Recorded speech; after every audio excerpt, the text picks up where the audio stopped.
غریبی غربت شام و یمن نیست، غریبی دوری از شهر و وطن نیست، غریبی کنج لحد و زیر خاک است که آنجا جز من و اعمال من نیست، که آنجا جز من و اعمال من نیست، که آنجا جز من و اعمال من نیست. ز ثروت سرکش و مغرور و مستیم، دل خود را به دنیا سخت بستیم، به ظاهر اسم ما باشد مسلمان، ولی پول و درم را می پرستیم، ولی پول و درم را می پرستیم.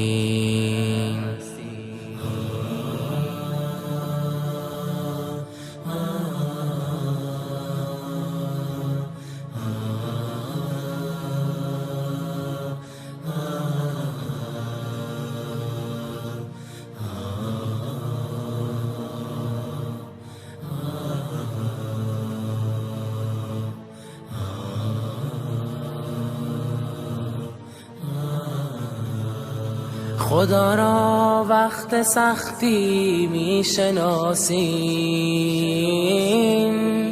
به هنگامی که در ترس و هراسیم،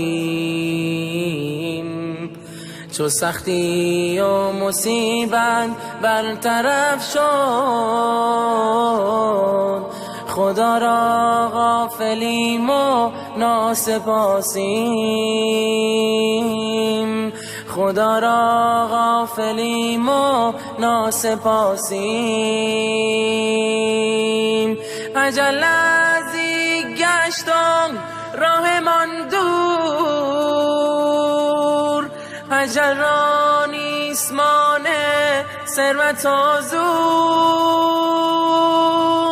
تو خود را از درون پاکیزه گردان، که خواهد رفت زودی بوی کافور،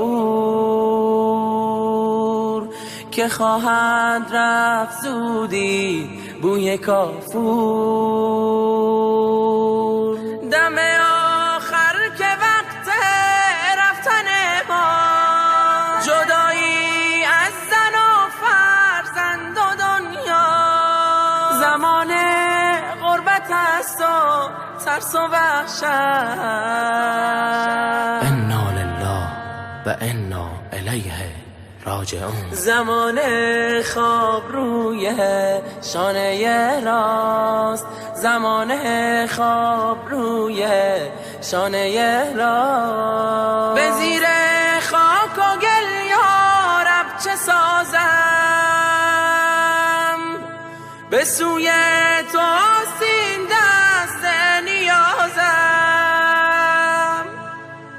به رحم و عفو خود بر من نظر کن، که ناچیزم.